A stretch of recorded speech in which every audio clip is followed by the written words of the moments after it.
episode 5 of season 1. We are Carrie Henderson and Kyle Matusik hosting The Heat of Command, Mastering the Art of Fire Service Leadership.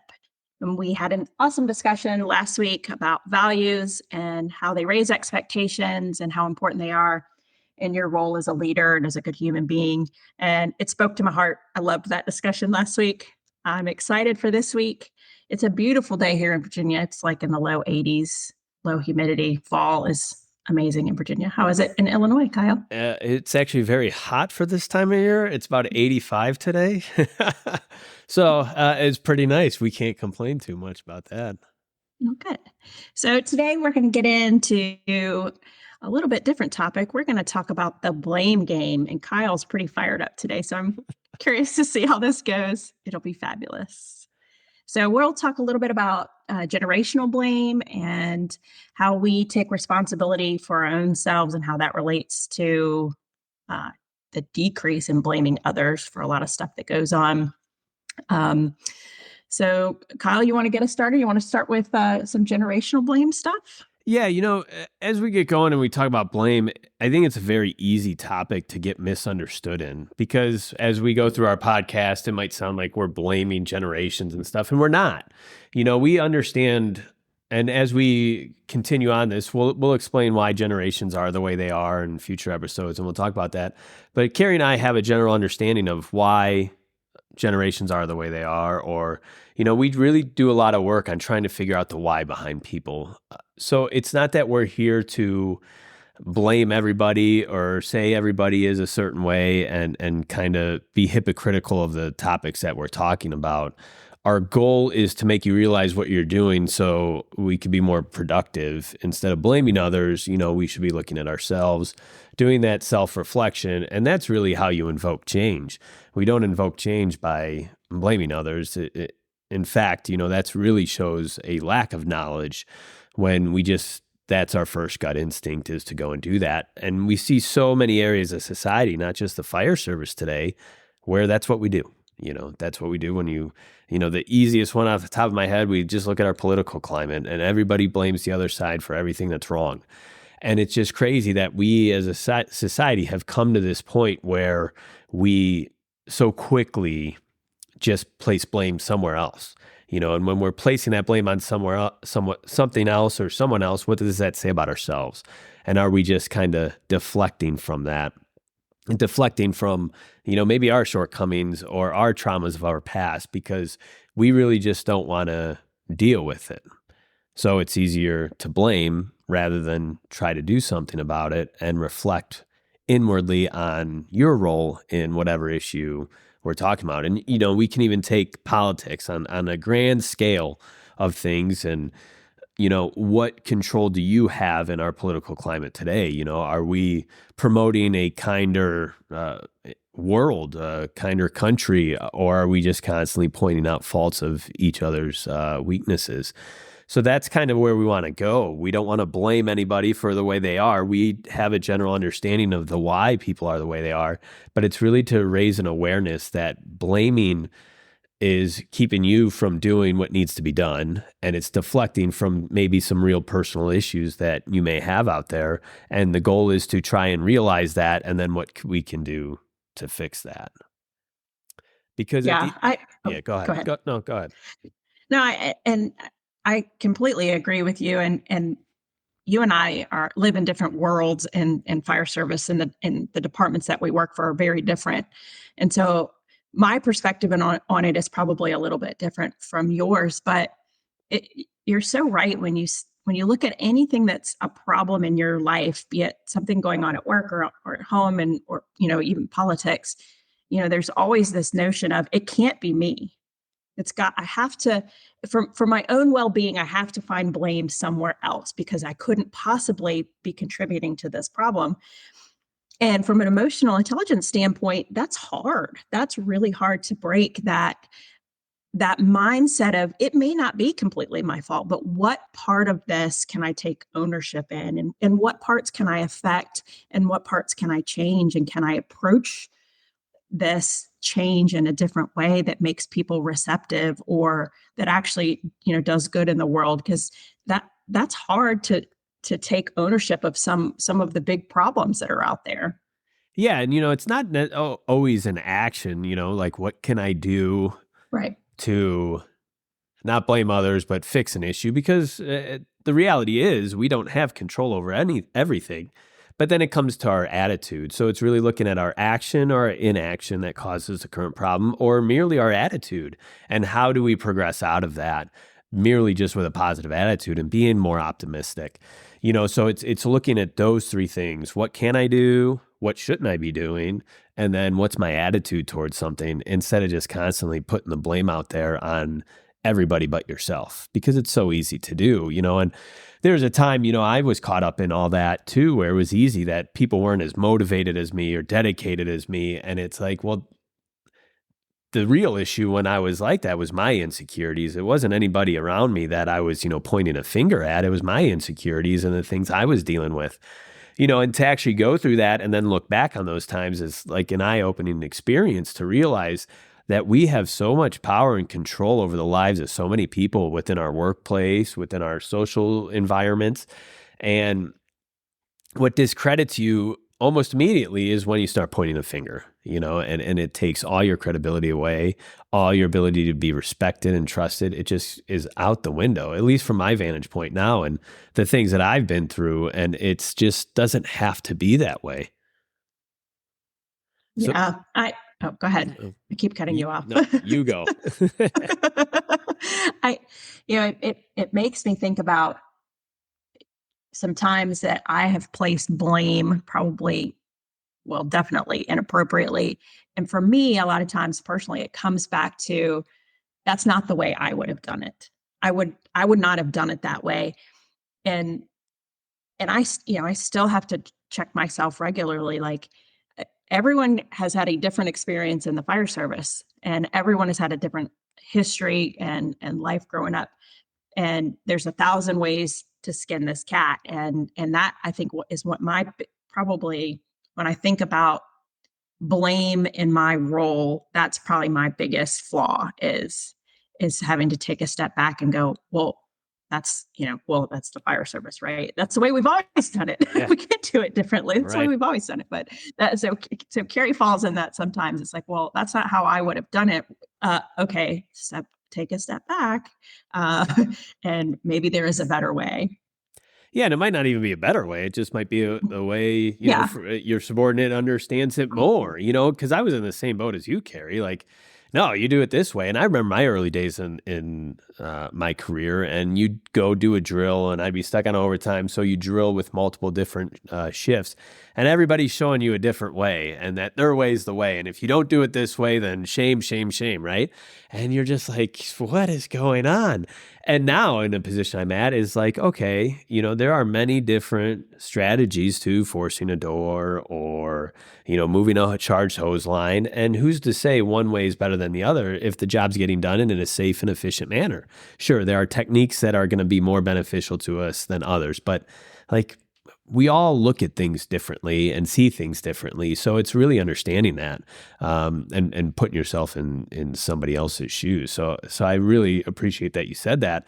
And then, taking it a step further, you said, it's the way we've always done it. And, the terms we always hear all the time, it's the way we've always done it. It's part of the job, suck it up. It's what you signed up for. And a lot of these things are just like, no, these are just like all cop-outs deflecting away from the real issues. And it's just, if we're not doing it the way we used to, or, there's not an understanding that this was part of the job, then it's easy just to point blame. Well, okay, this is part of the job and you don't like it. Well, it's your fault. And it's like, then we just get down this road of shaming people for being the way that they are.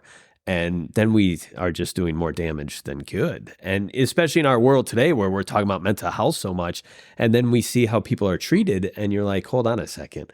How can we hoorah about mental health, but then treat people and say things like, well, that's the way we've always done it, or it's part of the job, suck it up. Like, we're not making any progress on mental health. And so it's a lot of times we see this thing of where we say one thing, but our actions are just the complete opposite. And again, it loses credibility. The one thing too is when we look at some words that get thrown around a lot, and we talked about values last week, is the words humility and being humble. And I think a lot of times, people throw those words around and yeah, they sound good and that's how we want to be, but their actions are so far away from those terminologies, the terminology of being humble and showing humility for people, that we just get into this mindset and this way of living that as long as I say these things, then I am those things. And it's so far from the truth, because actions are so much more than the words that we say. Yeah, uh, there's a lot to unpack there, and I'm thinking like 50 things right now, and I hope that I don't forget all of them. But one thing that came to mind, going back to well, that's the way it's always been, and this is the way we do it, and why do you keep wanting to change things, or whatever? And do you think that's generational? Do you think that, because you and I are close in age? Yeah. I'm Gen X. You're probably super close to Gen X. You're technically a millennial, but you Yeah. have a lot of Gen X qualities. And the baby boomers before us, to me, it feels like that is definitely a quality we are probably carrying or holding on to from the baby boomer generation. Would you agree with that? Yeah. What quality was that? Like this is the way we've always done it kind of mentality. Yeah. I think, for me, it was kind of being in this time where I able to see both sides. Like, yeah, initially being brought up is, yes, this is a way, but then all of a sudden you mature, you grow, things happen to you, and you look at it and you're like, hold on a second, like it doesn't have to be this way, and you look at, generational blame, and getting into the fire service at my age, immediately it was the millennials are this, that, and the other thing. And you're just like, I just started and you're blaming me for everything that's wrong with the industry. Like, it's just like With the world, Kyle. yeah, with the world. And it's like, how can you do that? And on the surface, when we look at that, like, let's just look at, we're going to blame an entire generation for something. And we're not going to take any responsibility for that. And it's like, well, who raised that generation? But we won't go there, right? We won't have that conversation because it's just so much easier to point the finger. And we can see just on that basic example, very surface level example, that if you're blaming somebody else or blaming an entire generation, that finger is pointing right back at you. Like, you didn't do your job, or you did your job poorly. So in order to keep yourself lifted, you're just going to blame that generation for the way they are, instead of realizing, like, hey, we might have had some shortcomings in how we raised our kids, Well, and to look at it a little differently, it's not necessarily shortcomings in raising your kids. It's, you thought you were doing the right thing because of a hardship or an experience that you had growing up. So you thought, I'm going to do differently for my kids, and then they turned out differently because that was your intent. You raised them differently than your parents raised you because of this, that, or the other. But I think it's always mostly, usually from good intent. It's good intentions that I'm going to give my child more than I ever had, or I'm going to make things less difficult for them. Or,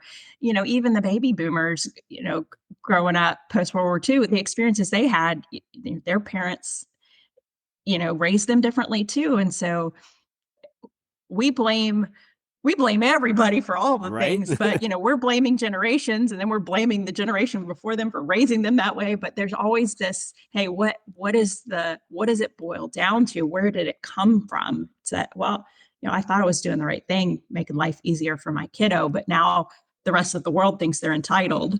Right. Or the big thing growing up is, if you go to college, you'll be set for life. And I mean, look at our country today. That's not necessarily the truth. You're set up with a lot of college debt and so many other things, but they had this idea that if they got this, that's where potentially where some of the entitlement could come from. So it's having that understanding of, why generations are the way they are. And I think you bring up some great points, is as we want to blame generations or people for things, it's just stopping and realizing why why they are the way they are. And then as we can do that, we can stop blaming them for being a certain way as long as we understand the why behind it. But you have to do that work. They're not going to come out and tell you, because at the end of the day, they don't know why they are the way they are yet. They're still young and they're still figuring things out. But you as a leader understand those things and understand people are raised differently and weren't raised like you. They didn't live in a world like you grew up in. All these things are different. And we can't expect people generation after generation to be the exact same way. We have to adapt and overcome all those obstacles. And we have to learn what these generations coming into our workforce today and in 5 years and in 10 years, what they're about. And then that'll stop us blaming them for the way they are. And then we'll actually be able to develop strategies to lead them appropriately.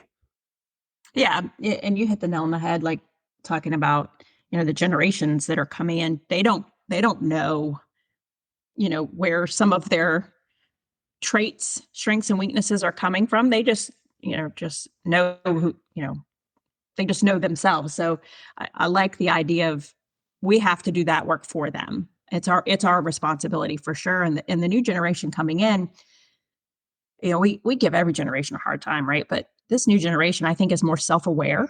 And I don't know if that's school is different, or if they're raised differently, or where it's coming from yet. But I think they are more self-aware. And I think we can learn a lot from that. Yeah. So do you think then, the Gen Zers being more self-aware, and again, I just want to preface, this is all generalities, and we could say, late baby boomers, Gen Xers, I think in general, we could say maybe aren't so self-aware.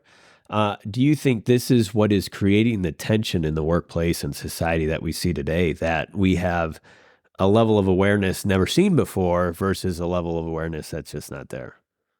Yeah, I think that's a possibility. And when I say I think the newer generation is more self-aware personally, I don't know that they're aware, because I hate to say, you know, baby boomers and Gen X, it's our fault we aren't doing the right thing, because there is across all of the generations this lack of understanding. Because you think about baby boomers and the way they behave in the workplace, and the new Gen Zers culturally, just everything in their world is so different. And there's this blame of, you know, millennials and now this newest generation of baby boomers set us up for failure.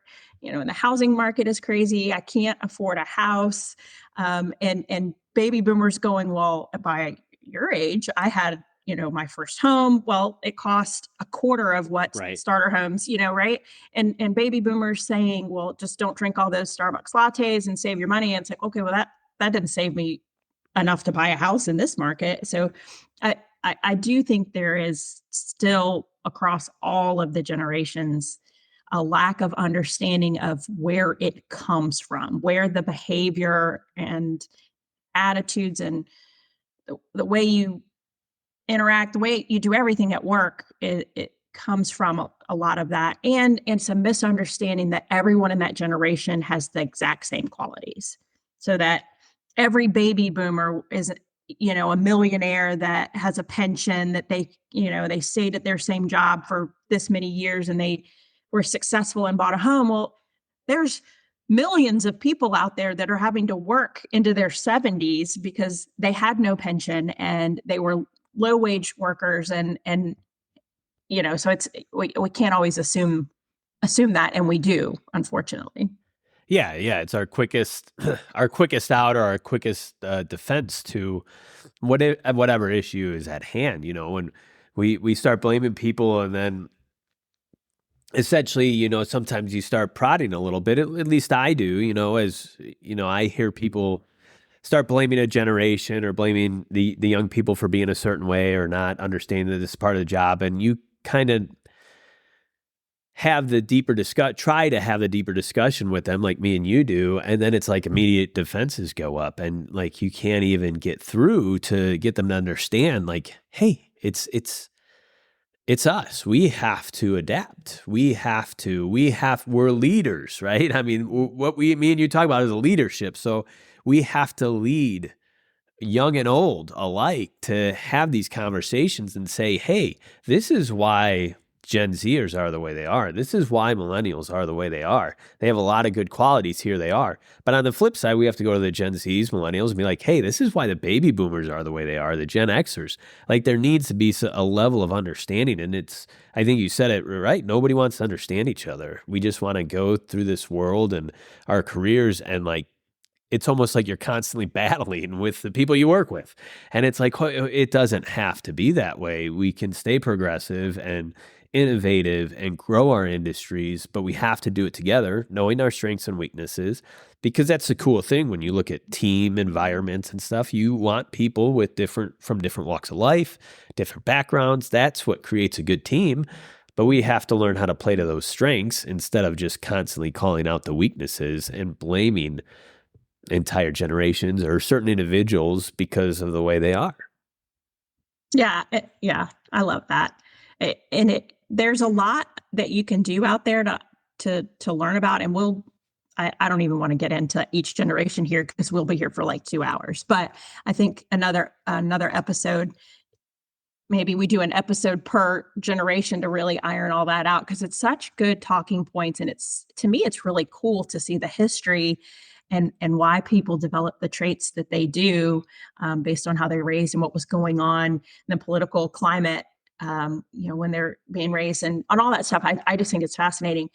But if to kind of shift this a little bit away from generations, because there's so much to talk about when we blame people. We did a cool thing in our office at work. So I'm the training chief for my department, and all of the admin chiefs, actually all the ops battalions went too. We all, our fire chief was working on our group dynamics, because sometimes they they suck a little bit sometimes, and we can't quite get along at meetings. So we did this. It was called a DISC assessment, and a lot of people have heard about that. But we filled out this long survey online, and then we went to this class together, and it was eye-opening to me to see the way other people make decisions and the way other people react emotionally, and the words that they use, and the words that they need people to use with them. And so when I think about blaming people and some of my weaknesses, a lot of times it goes back to some of that emotional intelligence stuff. It's that you don't make decisions the same way I do, and you take too long to make decisions. And why can't you just, I'm snapping my fingers, why can't you just make a decision on that, where that will cause me, I feel a little blamey, because I'm like, you're different than me and your decision making. But that other person can turn around and say, you make rash decisions, Kerry. You don't think things through, So it's the emotional intelligence part of the blame game too that comes to mind for me when we talk about it. Not just generations, but that kind of stuff. Yeah, the cool thing is that you can recognize it, and as I've gotten older, I can recognize it too. An example for me, we got a younger guy that I work with, and he still lives at home. And I'm just dumbfounded by it, right? Like, I was like, man, 18 hours out, dude. I'm done. See ya. And never look back. And, you see these younger people coming in, and they're still living at home. And, over the course of some time, the stuff me and you talk about, none of this is a quick fix, right? All this stuff takes time to change your ways, and then to be understood and heard in your way. So over the course of time, yeah, I would give them some grief for still living at home. Like, I can't believe you do it, blah, blah, blah. And then eventually the conversation grew, and we started going deeper, and the conversation as to why, and it's beneficial on both sides, because he takes a journey into his past and starts to understand why he is the way he is. And like, I get to see and start to have some level of understanding as to why he's still living at home. He was in high school during the Great Recession, right? In 2008, he saw all his friends' parents lose their jobs. People were tight on money, and now he's in this mindset. I got to save, live at home. Like, I get it. I totally get it. But like, that's where we come in as leaders. Just because it happened then doesn't mean that it needs to control every decision we make. I'm not saying what you're doing is wrong or right. You're going to make that decision, but we can't be so focused on, it's being guided by the traumas of your past, whether you've viewed those traumas or they happened to you, but that's what you're being guided by. And that's not who you are. So as you can see, like, as we talk about this stuff, it's all this full circle game, like how every intricate part matters to who you are in your full identity, and then as a leader, and then not blaming people for certain things, and having that level of emotional intelligence. So at the end of the day, yeah, he's still living at home, but like, he gets it, and obviously there's some work that needs to be done there, personally, just with growth and stuff. And that's where we are as leaders, and to step in to help guide that growth and mentor and pave that road for them, so they don't have to always be guided by the things they've experienced in life. And that should be our goal as leaders. And then we get rid of this blame game when we start understanding people. Yeah, and I'm trying not to go down a whole nother rabbit hole, because I totally will. But I wonder if there are other people out there like me. And we've talked a little bit about being accused of being soft, or these are safe space conversations, or being, this is too soft, that, and all that stuff. But I don't think it is. And for so long, when I would make decisions, every time through my head, especially if it came down to discipline, or termination stuff, or people that really aren't performing. And there were so many people around me in the fire service that were like, just go tell him he's doing a terrible job and to fix it, and, or, hey, just fire him. Just fire the guy. Just write him up. Just write him up. Like, okay, my mindset, and maybe it's because I'm a woman. I don't know, but maybe there's other people like out there like me, that I always go back to, instead of that blame of they're purposely screwing up, they're purposely not getting better, to what is creating that behavior? Why did they make that decision? And I'm not saying you never fire people or you never write them up, because there is a time and a place for that, especially for documentation purposes, for discipline, and not everybody's cut out for this job. Everybody knows that. But when I always felt like I was too soft in this job, because I always wanted to go back to, what made them make that decision. So we had a guy one time, this has been years ago, a family stopped by the fire station, and I don't remember all the details. And I think it was somebody he knew, and the daughter was just infatuated by fire trucks, and he gave them a ride in the fire truck. It was a reserve engine. It wasn't in service. And I don't even think he was working that day. He gave them like a little ride around, not very far, man. And our department went nuts. They wrote him up, all of this stuff. He did not do that maliciously. Was it a probably not the best decision, but he thought, hey, here this girl loves the fire service, loves fire trucks, gave her a ride. And instead of saying, hey, oh, you probably don't know this, but for insurance purposes, we can't let citizens ride around in a fire truck. That was not a great idea. But your heart was in the right place, that you wanted to, this community outreach and all this good stuff. But like, I just always go back to that this isn't soft. It's understanding human behavior and why people make the decisions. Because to me, and maybe I just live in this way too optimistic world. Most decisions and behaviors and things that people do, they don't do it to be dirtbags. They don't do it to be malicious. They don't do it on purpose. They're doing what they think is the right thing, or they're doing what they think is the best that they can do. And sometimes they just need a little guidance in a different direction. And blaming them doesn't get you anywhere. It gets a defensive behavior and no change.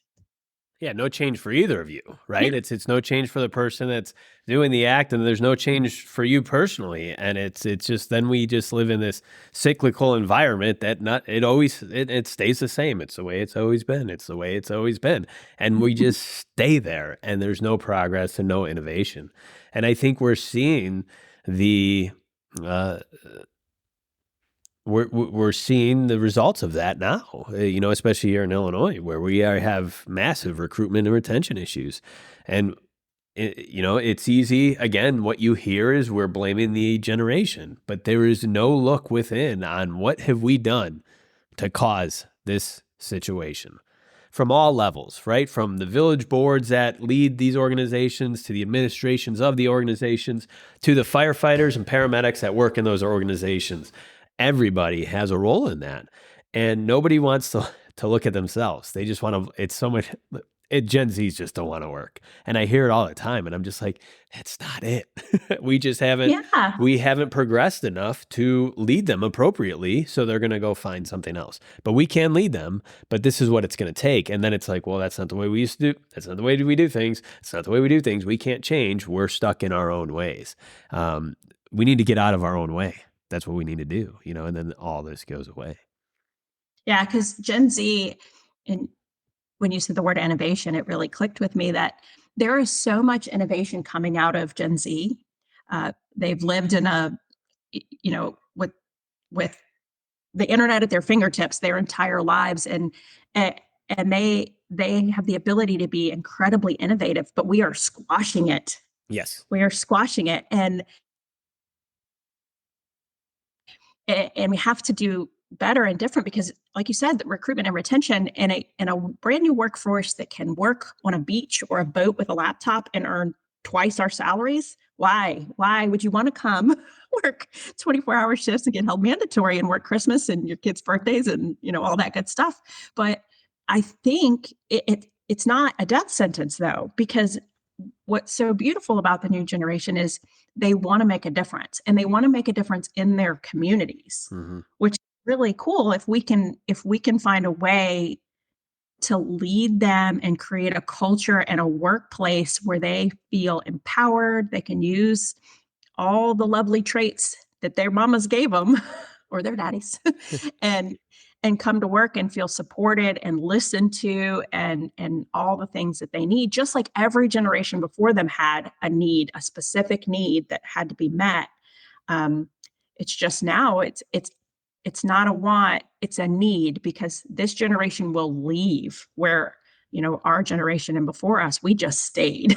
It's so true, right? It's so true. There's many a times I'm like, man, if times were different, would I even go down this road? And a lot of times I'm like, no, sometimes the environments are so toxic and it's just like, this isn't healthy for anybody, and as we continue on our conversation, I hope our audience realizes kind of where we're going. And next time when we talk about, how do we start fixing this? And we talked a lot about it, a lot about things in terms of emotional intelligence and empathy and compassion. And really that's the crux of all this. How we develop those. So on our next episode, we're going to dive deep into what emotional intelligence is, what empathy and compassion looks like. And then we can start, understanding that it's not a safe space, that we don't need to be blaming people, that we could take personal responsibility and accountability. And in the end, that's going to grow your knowledge base and make you a more effective leader today and for years and years to come. So as we start closing out our podcast, we're going to start doing this new thing of giving you a quote for the week, and you can engage with us on Facebook, LinkedIn, and any other social media as we continue to build on that, to give some insight on a quote of the week in terms of what we're talking about in our podcast. So engage with us. We'll comment back and kind of get a conversation going, because I think it's very important to have these conversations if we want to grow and learn, and not to get defensive, but to learn and grow from these conversations. So Kerry's got our first quote for us. Okay. So I was looking up some stuff about generations today because I had a question about, I see on TikTok, they'll say, okay, boomers. And it's pretty derogatory at this point, because we're blaming every generation. And so anyways, what I learned today was that we didn't start calling or putting people into generations until 1928. So there was a theory of generations that came out in 1928, and it was based on the idea that a young person is influenced by their sociohistoric environment. I thought that was pretty interesting. So there was more recently a 2018 research paper in organizational dynamics. It was done in St. Louis and in Germany, and it argued that generational theory creates a self-fulfilling prophecy. You stereotype other generations, and then you treat them differently. So they end up being different. So I guess our call to you out there, the listeners, is do you agree with that? Do we perpetuate it? Do we create it? That's a deep one. On the surface, I'm going to give my quick answer. My quick answer is yes. Yes, we do. And it's like, so how do we stop it? How do we stop the bleeding? But we look forward to hearing the comments that you all have and engaging with us on our social media platforms and hearing what you have to say in terms of the blame game and generations and are we perpetuating the problem every day? And if we are, how do we go ahead and stop it? For Kerry and Kyle, this has been the Heat of Command podcast, and we'll see you next week.